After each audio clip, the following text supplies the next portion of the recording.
इस क्वेश्चन को coordinate geometry में कन्वर्ट करके भी इजीली किया जा सकता है। दैट इज, मेरा मतलब है कि z को यदि मैं a प्लस बी आई मान लेता हूँ तो आई जेड और z प्लस आई जेड की वैल्यू आसानी से निकल सकती है, और इस तरह से ट्रायंगल के तीनों वर्टिसेस हम आसानी से निकाल सकते हैं। और तीनों वर्टिसेस पता हो तो एरिया ऑफ ट्रायंगल निकालना बिल्कुल भी मुश्किल नहीं होता with the help of coordinate geometry. गलत नहीं है और ख़ास लेंथी भी नहीं है, लेकिन सबसे अच्छा ये है कि आप कॉम्प्लेक्स नंबर के क्वेश्चन को कॉम्प्लेक्स नंबर से ही करो, क्योंकि बहुत बार ऐसे क्वेश्चन पूछ लिए जाते हैं जिनको यदि आप कोऑर्डिनेट ज्योमेट्री वाले क्वेश्चन में कन्वर्ट करके करने की कोशिश करो तो वो बहुत लेंथी हो जाते हैं।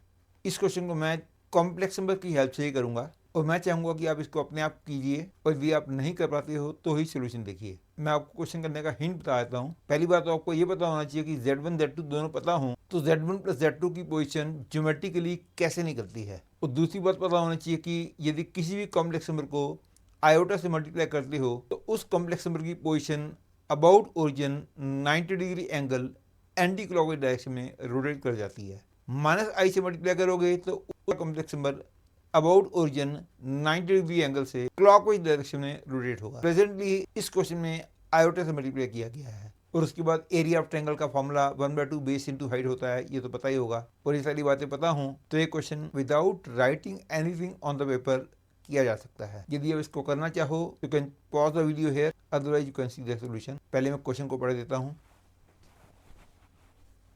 इस क्वेश्चन में कहा गया है the area of the triangle with vertices A with fx z, b with fx iz and c with fx z plus iz is you have to find the correct choice।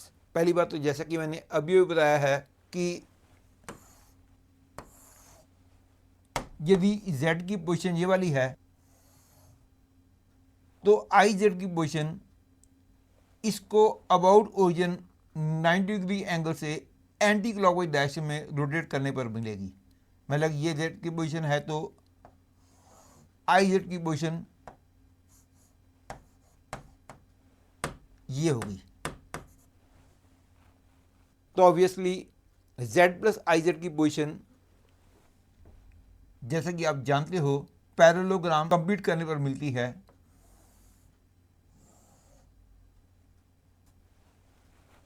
Hence this is the figure formed. इस point का नाम ए है, इस point का नाम B है और इस पॉइंट का नाम सी है। अकॉर्डिंग टू क्वेश्चन हमने